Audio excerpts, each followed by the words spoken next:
you just De- moved as well. yes, I Was it? did. Were you were based in Australia or? Yeah, Yeah, I was like I came straight from Gold Coast, Australia, and yeah, now I'm in Auckland. So and it's good. sort of what prompted that? Because last time we spoke, you were locked in. It was like a lockdown hotel room when you came back, Yeah. and Yeah. definitely a different mind frame. So, um, what was sort of the prompt to move? Yeah, I think it was I've always sort of wanted to move, but because of the lockdowns and the COVID restrictions, I couldn't get like in. And then yeah, it's just been something that I've wanted to do for like a long time, and then I finally just made the move, and I was able to finally come to New Zealand for the gym. Obviously, that's like a big motivator, and then here we are. Mm-hmm. And because you're originally from there, was there like any sort of homesickness there, or is it like your family was living in Australia?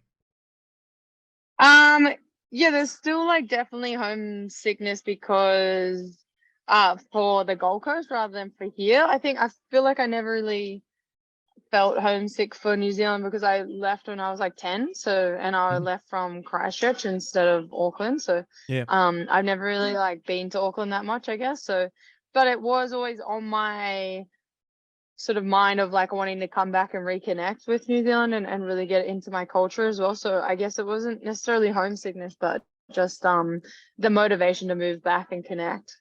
Especially as you grow, like you start like appreciating those things a little bit more. You know what I mean? Definitely. And Yeah. is now you had to do probably a lot of thinking as well, like after that last fight, right? Like because it was like there was a lot of like strenuous circumstances. There was the eye surgery. I didn't know you had an eye issue until look, you had one before the fight, and then after the fight, you completely dealt with it. Was it? Did that? Kind of. Yeah, it was like so the issue arose like before the fight for sure. I got the initial surgery like it was literally like 2 months or 3 months before the fight. Um, I got the surgery, then I got the call up that they wanted me to fight on Hawaii. So I kind of just like accepted the fight and then worked around the injury, got back in the cage. My eye medicals were kind of up to date, which was lucky. And then when I returned back to Australia, then I had to get another surgery. So, and then that kind of just finished off the whole process. So yeah, it was a few things. And what was it like? What was up with the eye? I had a detached retina in my left Detached eye, retina, so yeah. I still, Very, which is yeah, yeah, very common in the sport, but like could be real bad, like career ending sometimes. So luckily that's not the case. And yeah. um, did any of the fact that you knew you were gonna come back, like you had to do the re-checkup and everything, and like probably get some more work done on it, like did that affect your mindset at all, like going in? Yeah, a little bit. I definitely feel like I knew, so I was meant to get that surgery before the fight as well.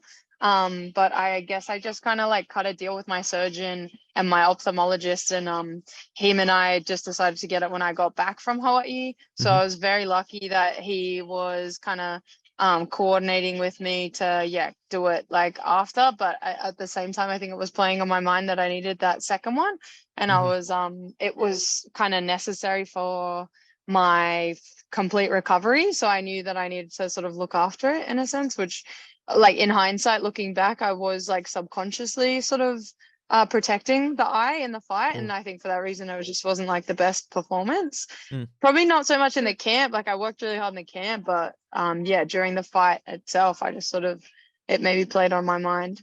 Mm. Yeah, because I mean, you've talked about this before, like the gun shyness and everything like that. Like that's something that's very common that affects people. But so I guess the fact that the eye, the detached retina, and everything could have like played a factor in sort of the gun shyness and also not trying to engage as much in case you get hit there or anything like that. Something happens. Yeah, Yeah, exactly. So yeah. that's sort of like what I felt. Yeah, it affected. I was also maybe not process because I've been extremely lucky with injuries. I was maybe not processing the importance of the injury and just how much it was going to affect me. I think I was just sort of trying to play things by ear and tough it out and just get straight back in there. And if I got straight back in there, then it didn't happen, kind of in my head in a Yeah. sense. And what better like place to fight than Hawaii? Like I didn't want to lose the opportunity as well. So I think it was just a few factors that played into me sort of rushing back, and I didn't necessarily need to do that. I didn't have anything to prove to anyone, but at the same time, I had also taken a longish layoff off again, and I Mhm. hadn't been as active as I wanted to be because, like you're saying, after our interview and me being in that hotel quarantine, I got out of that hotel quarantine. We got into another lockdown, and that sort of pushed me to go over to San Diego. So it was just like Mm. one thing after the other. I feel that pushed me further away from, at the end of the day, like not even just for financial motivation, but just for the fact that you just want to fight. You want to continuously stay active as much as you can. I love what I do. I wanted Mhm. to get back in there, and I didn't really want the eye injury to stop me from doing that. So I guess, like, in hindsight, it probably wasn't the best idea, but my motivations were what they were, and I just kind of rushed myself back in there.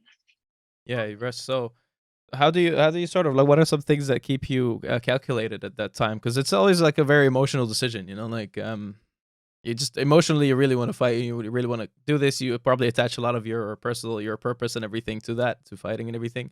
But then also like having to make those calculated decisions of like, I shouldn't do this now. These are the things I should be working on now. Rediscovering maybe also my hunger, killer instinct, which we'll get into a little bit. But like, how do you stay calculated, and how do you stay happy? Maybe like making that decision.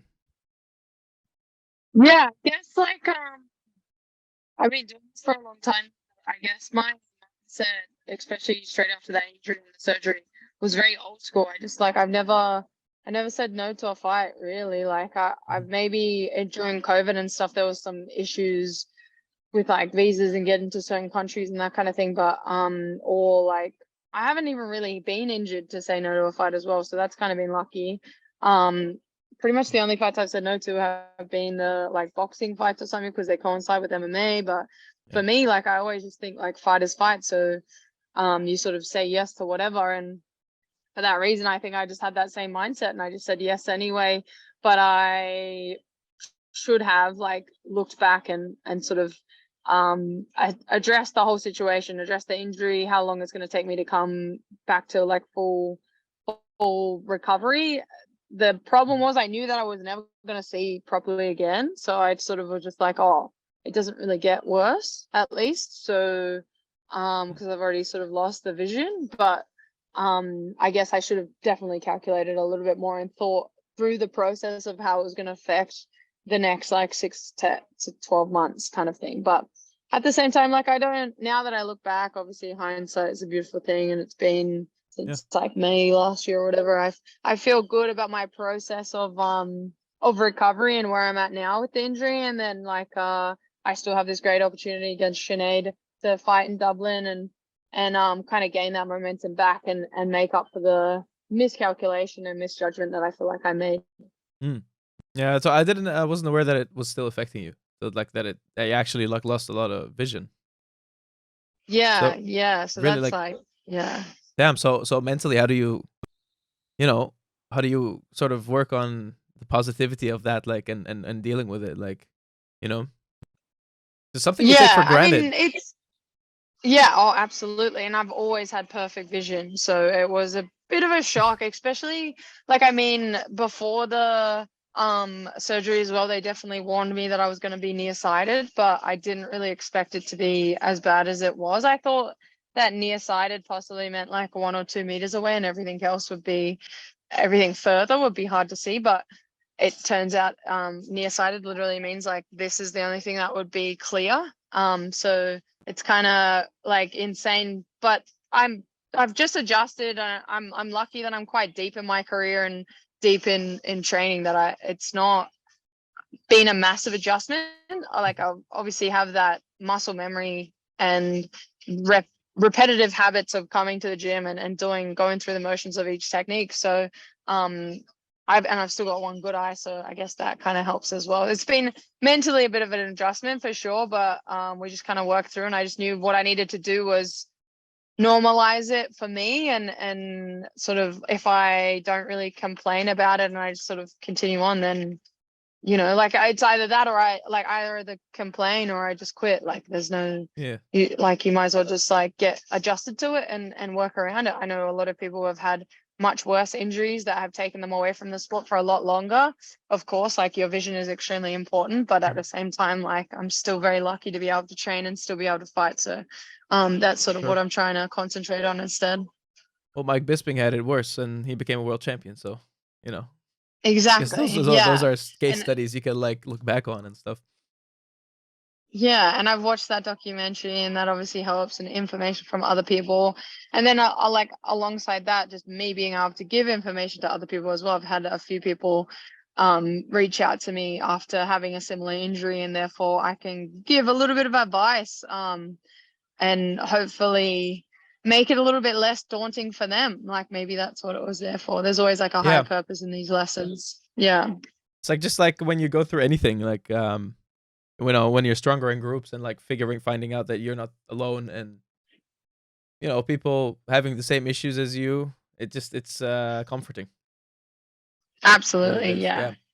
But so you still get to enjoy traveling, and you still get to enjoy like traveling for these fights for your career and everything. And it seems like you just always being in Bellator, like feel like you get opportunities abroad more than in UFC actually, where most of those events are taking place in Vegas now. So that's a blessing. And now you're going to Ireland in 2 weeks.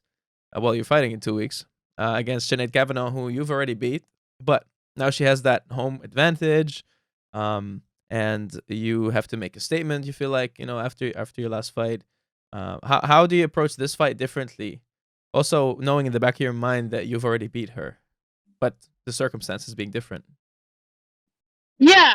Circumstances different, but as that, it's been 4.5 years since our original meeting in the cage. So of course I have the mental advantage knowing that I've beaten her before, and sort of, and not even just that, but just both of us know sort of to an extent what to expect. Obviously we're both grown as athletes during that 4.5 years, but I think it's an even more exciting fight than it was originally now because of that rematch aspect of it, and as well as that just because of where we've sort of been after our original fight, and being back in Dublin for her obviously adds a lot more encouragement and motivation, I'm sure, as well. And then for me it just gives me that underdog advantage that I'm definitely not unfamiliar with. So I'm extremely excited to sort of just showcase. I think she's the perfect test for me at this exact time, and for that reason I'm super excited for it. That Irish crowd is loud,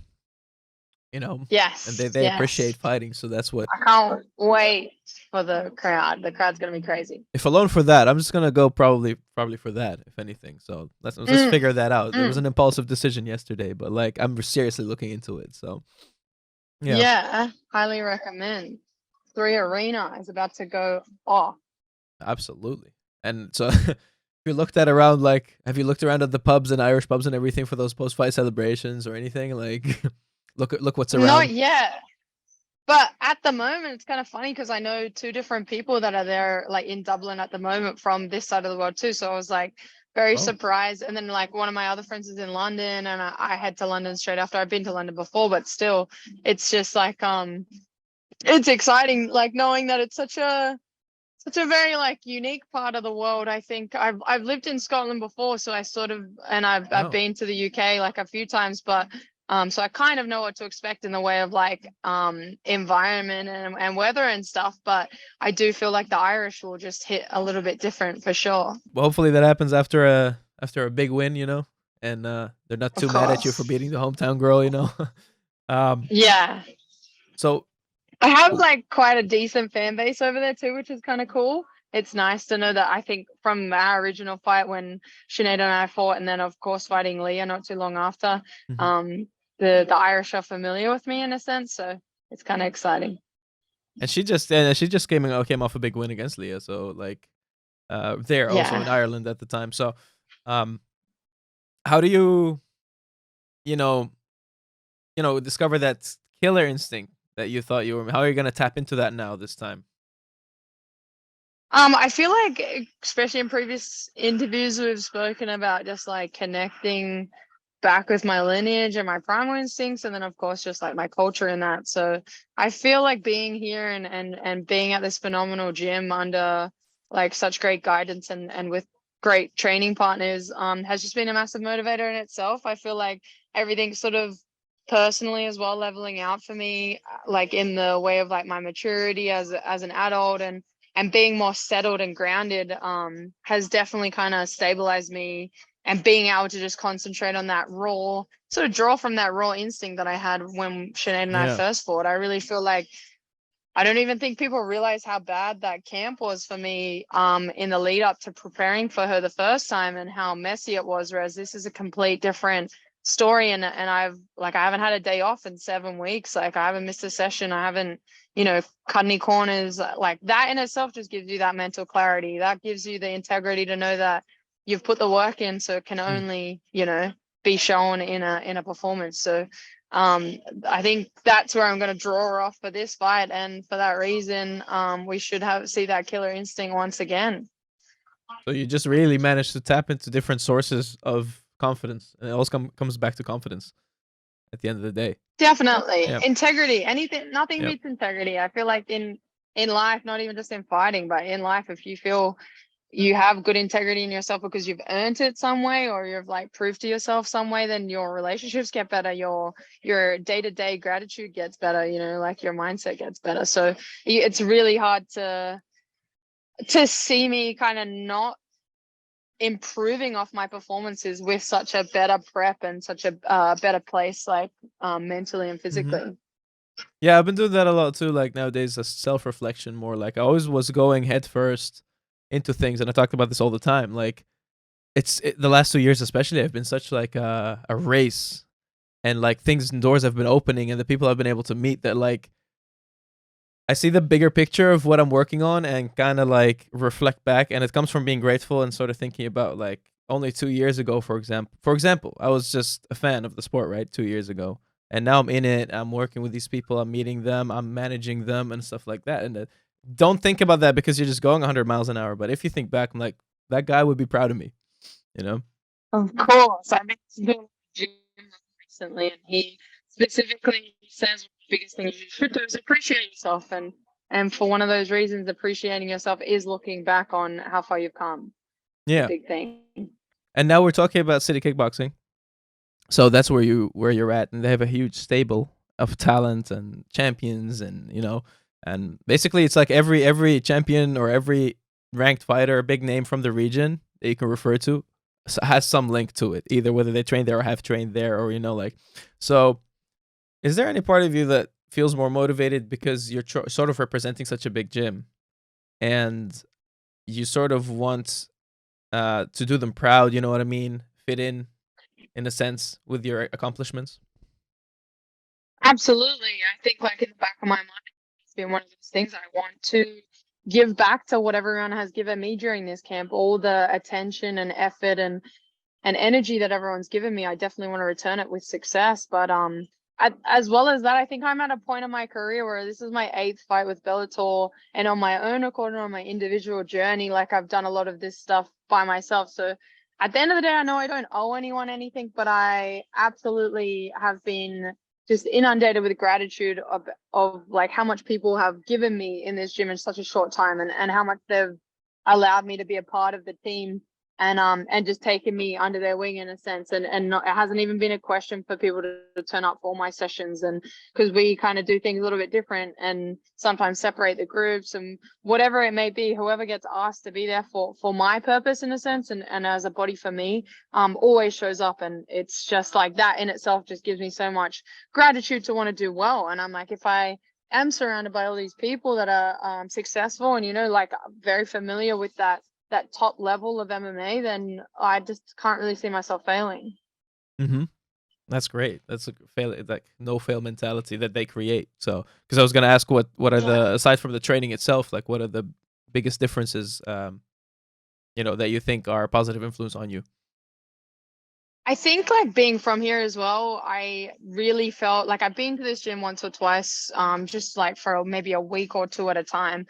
And it's always been great, always been super welcoming. But now moving here is a different story. Obviously, you become part of the furniture, and things get a little bit different. But at the same time, being from here and being with like-minded people that are from the same side of the world as me, and from a similar culture, means that I feel like this is probably the one place that I've fit in really well. And I've had so much, even like in return, I've had so much positive sort of feedback on that, and that just makes me feel even better. Like, and I guess when you feel like you are appreciated and you're actually part of the team, and you're giving them as much value as they are to you, then I guess that just again goes back to the integrity, and helps you mentally be focused. The reciprocation aspect of it's kind of like, I mean, yeah. Yeah, it's amazing. Like, I'm glad that I can help everyone else as much as they can help me, and then and be a positive influence for, whether it be females, younger people, just the teammates in general, help give advice on all my mistakes that I've made. Like, that's one of my biggest thing that I want to do now that the scene's kind of changed so much. Like, just, yeah, be Mhm. knowledgeable. Mhm. So do other, like, in the off season and stuff like that, are there, like, do you have talks with Bellator as well about your future? And are there other organizations as well that are reaching out to you and stuff like that? I mean, I haven't as of late, and I think it's just because of how busy I've been, like, and how much I've been, like, as you're kind of saying, like, I'm always traveling, I'm always moving around, which has Yeah. been my downfall. That hasn't necessarily been on purpose, but it has definitely been one of my biggest downfalls, as well as that I've obviously had a lot of growth during it. But I also just like find that now I'm a little bit more grounded. I'm able to look beyond, like, what's just in front of me. Like you're saying, you kind of just have your head down when you're pushing out a goal, and now I can look at the bigger picture, because my personal life and everything like that has been a little bit more settled, and I have this Yeah. home kind of base and stuff like that, that'll sort of fish into everything else. That's kind of what I'm feeling right now. Like, it's like I call many places home. It's like, you're a citizen of the world. I'm starting to see the world as one place. But it is like making it really difficult to sometimes, like, I know where I have to be and where I have to be physically and where my network is and everything, which is where I'm trying to go to.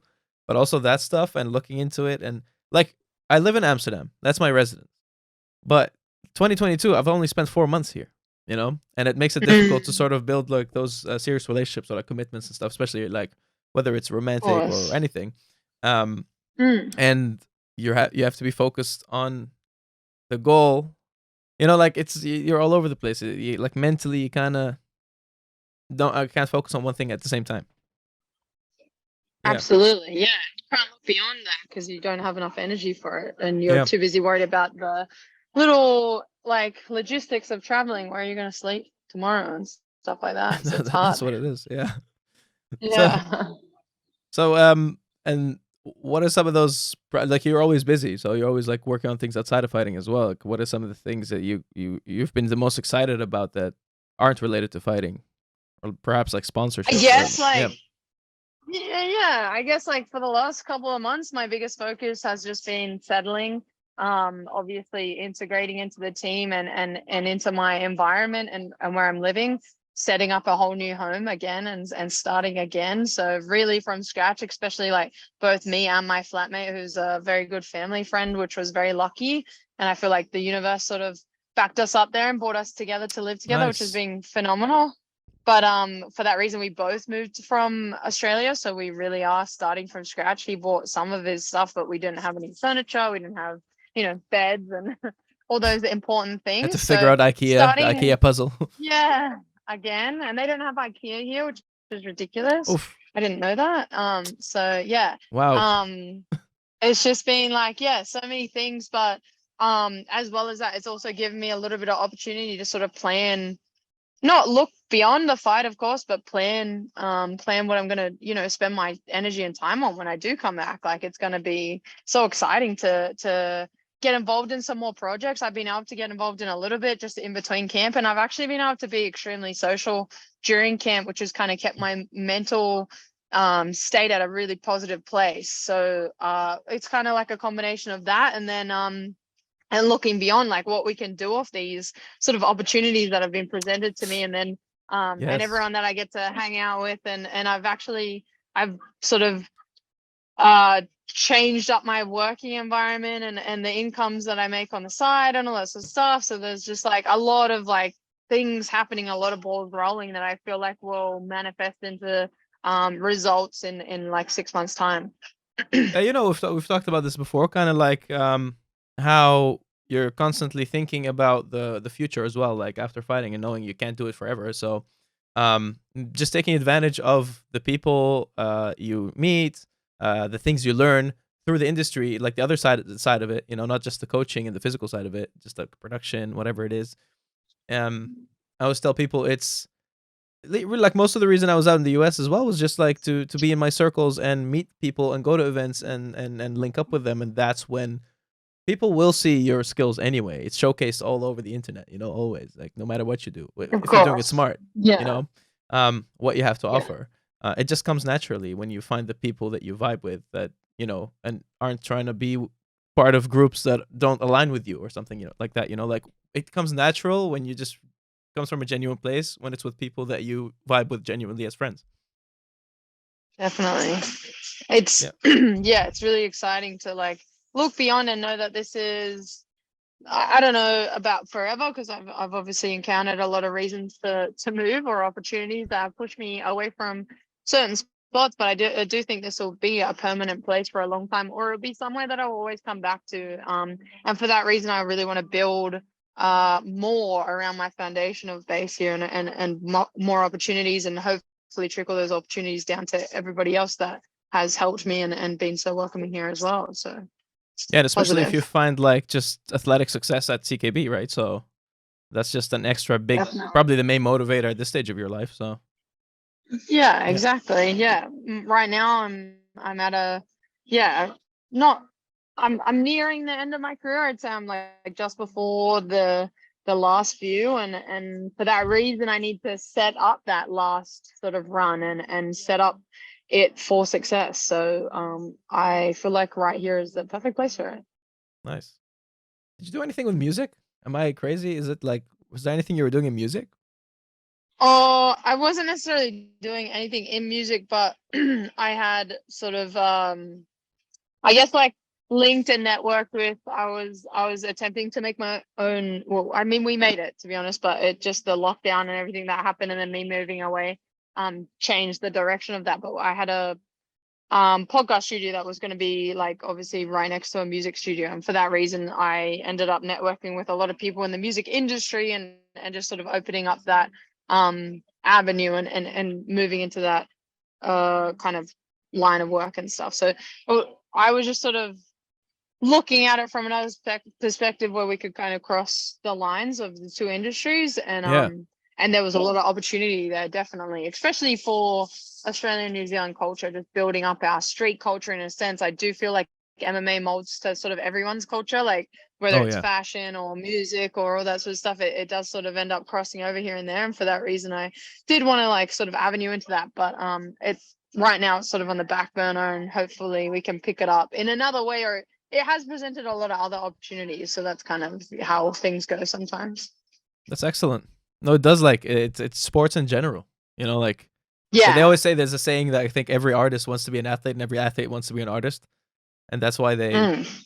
all like attend each other's events and link up all the time, you know, and end up collabing. So Yeah. and then of course art It's and music cool. is also like shapes culture. Yeah. Shapes fashion, shapes, you know, yeah, style. Exactly. It's all creative. Yeah. Just gotta broaden your horizons and you know, use all the skills that God gave you. Like that's how it is. Definitely. Yeah. For sure. So there's a big card coming, a UFC card now this weekend, right?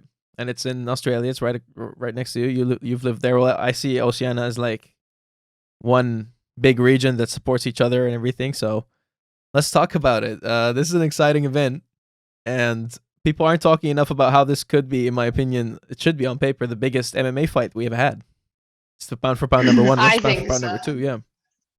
Yeah, definitely. And then even more so just having it down under in Australia in Perth is so exciting and the whole card like from the early prelims to the main card is absolutely stacked with Oceania talent, which is so exciting. I think for the Australian and New Zealand scene, it gives us the respect, I guess, that has been, and the credit that has been sort of slowly building towards like a moment like this where a Yeah. card represents just how much talent we have on this side of the world. It's so exciting. Yeah, when I was breaking it down, we saw a lot of people. I mean, most of them came from Eternal as well, and then a lot of them, maybe 3 came from Contender Series, and so and 2 of them are making their debuts. Then, so it's just like it's all about talent. It's all new names that suddenly came up in the last 2-3 years, and it's a testament to like just the hard work that's been put in, and the sort of the sophisticated school basically of fighting that you guys have over there. That's Yeah, definitely. It's going to be absolute fireworks. I'm so sad that I'm not going, but I decided to make the sensible decision. It is 7 hours away from here. I kind of realized I'm a little bit further away now, and obviously, like, well, our training schedule does run 7 days, so therefore I'd have to move some stuff around, and there's just like no need for it 2 weeks out from a fight. But pretty much everyone from the gym has gone. Everyone's over there supporting. All my yeah. friends back on the Gold Coast, like everyone is just like really showing out the back behind our community and our MMA community and all the talent that's about to really like show off on the weekend, I think. Yeah, that's 2 things. Can you give me like one fighter, not the main event, who you're looking forward to seeing the most? I guess. Oh, it's a hard one because I honestly know like half of the card.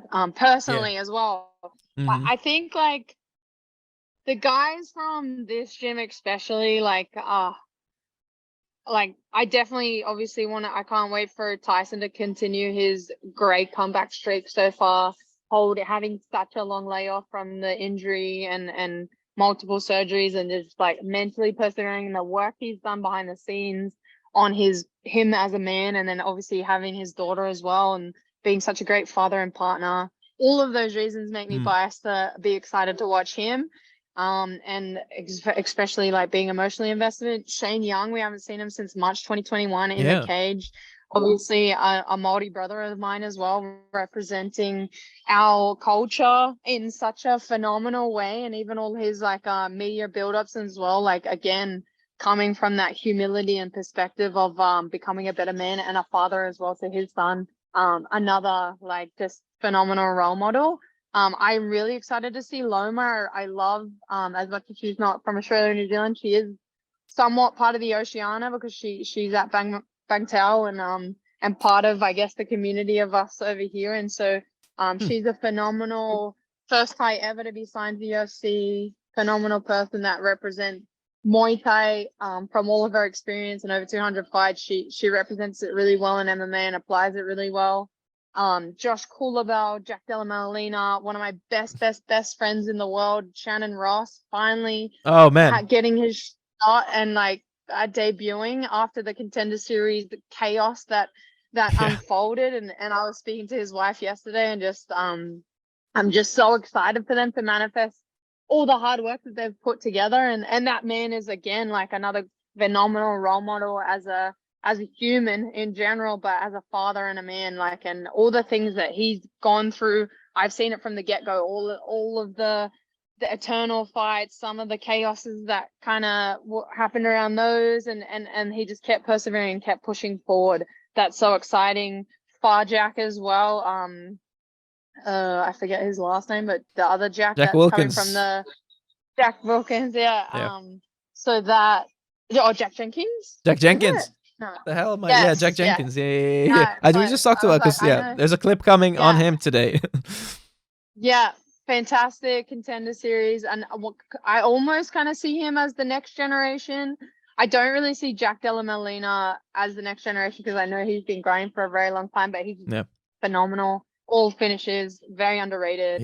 But Jack Jenkins, I find he's kind of like coming through as a representation of what opportunities the Pioneers have now offered and trickled down. So and then just like Justin Tuffer as well. I'm so excited for him. Just named every Aussie on the card over there, and everyone. And I keep like scrolling through, and I'm like, oh, that's right, this person's on that card too. And then just having the Eternal card the night before, and we've got John Varkey from here, another incredible person and pioneer of the sport.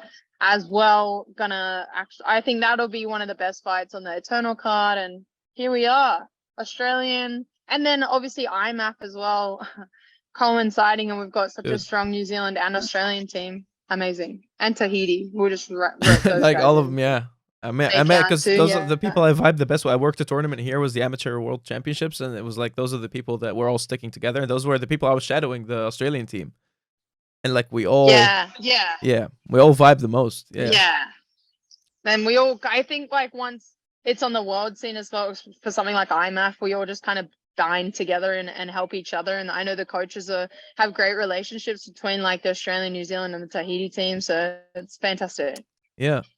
Like, how do you see the main event go? For the UFC? Yeah. Oh, I'm riding with Volko till I die. Undoubtedly, that man is phenomenal athlete. Obviously, like I just think people just still don't put enough respect on his name. He has the #1 pound for pound in front of his name, and people just still don't even. They still underestimate. Yeah, we'll do. Thanks. Yeah. So I know that Islam is a massive test, of course, and it's upper weight division. Not only is Islam on his own accord a tough test, but of course going upper division is gonna change things. But like just seeing the fire and the extra motivation that this has given Alex, it'll be super exciting. Oh, for sure. I'm putting my money on him because 4-1 for the pound for pound #1. Those are the odds as well. So, are you gonna be betting on it? You should bet on it then. Yeah, I will now. Now that you just told me, times your money. I've only placed like 2 or 3 bets in my life, but it looks like I'll be doing another one. Should be. No, I was telling everyone this is the best like gamble you can take if it's a gamble. If you see this as a 50-50 fight and you get 4-1 odds, for example, you got to take it. Yeah, and it doesn't even make sense, but still, I understand. Lightweight is a hard division, and it'll be a hard test for sure. But yeah, I think he's got this one. Both divisions are stacked. That's my guy. So, yeah, let's see. I'm excited. And should we have a little candid? Hold up. I don't know if I can turn this down. Oh yeah. Oh my. Yeah. The man. Who's that? The dog. Look at him. I love dogs love me so much. Yeah. They just it's like instantly like even Ashley's dog Evan Smith. So we went. It's like this pit bull. She's like, okay, I'm about to enter the apartment, and it's like she says he usually like barks a little bit, give him a minute or two, and then he like eases a little bit, and then he starts sitting next to you. I walk in. Oh, nice. Just half a bark, and he comes to me, wants to be pet and everything. Never met me in his life, and every dog acts like that to me. And every single person always tells me like my dog never eases to someone so quickly. Oh, that's crazy. Well, that's a good thing to have. Good testament to personality. Yeah, because they read personality. They read the real person. I feel. Absolutely, they know. What have we got? Let's see. Sorry. Okay, well we've gone through a lot of these. Oh, Walt Nimda asks, where do you get your hunger to fight from during the fight? Like, how do you tap into that hunger? I guess during the fight. I think every camp it changes. I think every camp has different motivations, and because of the circumstances beforehand. But generally, like the one consistent thing, I just always draw off the motivation that I got from my family, from my mom, especially all the sacrifices that I've personally made and the journey itself. Mm-hmm. It's just like tapping into the past, like who you're fighting for, what you're fighting for, everything. Yeah. Exactly.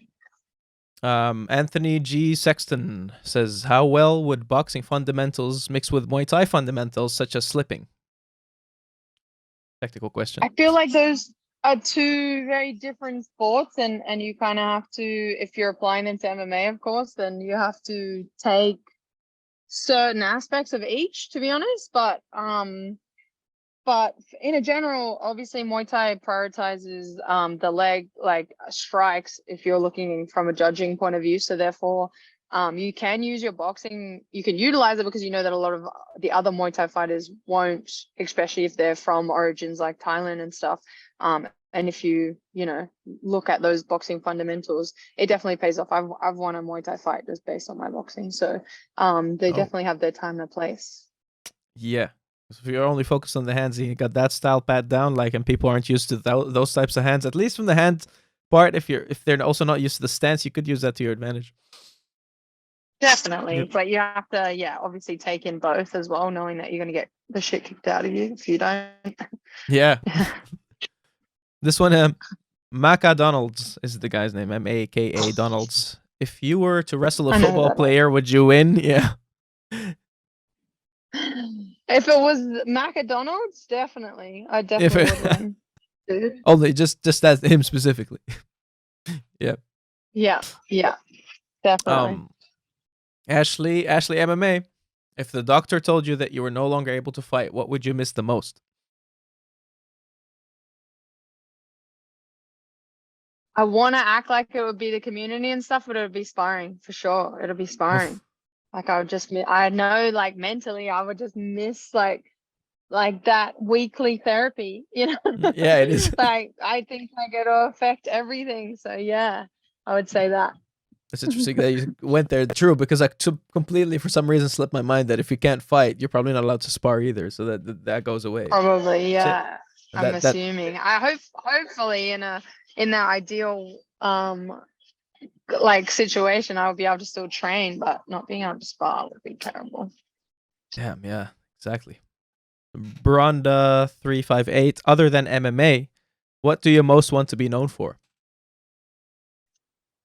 I think my humility as a person. I definitely feel like legacy is always one of those words that gets thrown around, and if I can leave a good impression on a lot of things and know that I was kind to the people that I met and a positive influence to those that I didn't meet, but that I obviously was performing in front of, then that would be one of the biggest things. Perfect. So it's legacy in life, basically. Like that. And humility, yeah. And the last one, so that we can get that out of the way. And I also have a follow-up question for myself. Hustle Miller, are you single? I am, but it's like the most asked question. That's why, so I got to put it in there.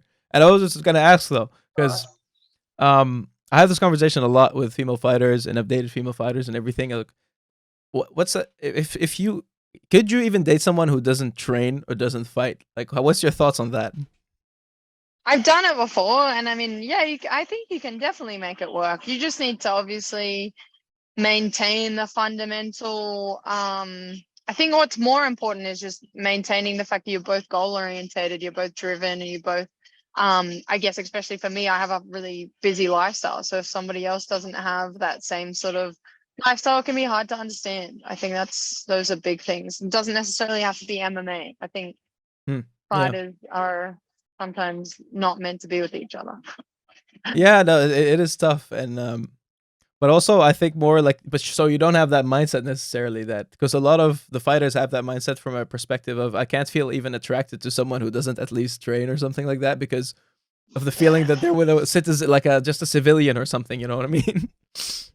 Of course, and you have to. I think you have to align with whatever you're like. If you're an alpha, you should probably be with an alpha in a sense, or if you're one of those alphas that's, I guess, like a little bit more selfish or a little bit more narcissistic, then maybe you need to be with a beta. Like, I don't know, but like in a general, you definitely need to find what it is that you want. And I think for me, like, of course, I would like an alpha, someone who makes their own decisions from that perspective, not necessarily be like the bully in the room as per se, but someone who makes their own decisions and kind of leads from the front. That's always like a more attractive thing rather than just someone who can throw hands. That's not always like, that doesn't always make you an alpha too. So no, yeah, it's just like being able to handle confrontation, not necessarily physically.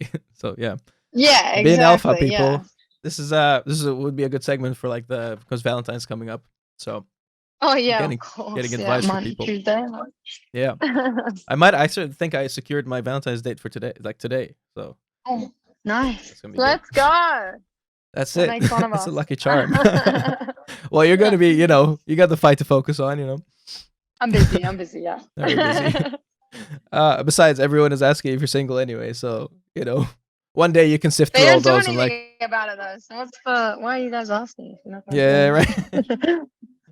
Anyway, thank you so much. So, Bellator 291 in Dublin, February 25th. So tune in. Janay Harding's rematch against Sinead Kavanagh. Let's go. I appreciate it so much. And I will chat soon. I'll see you guys February 25th.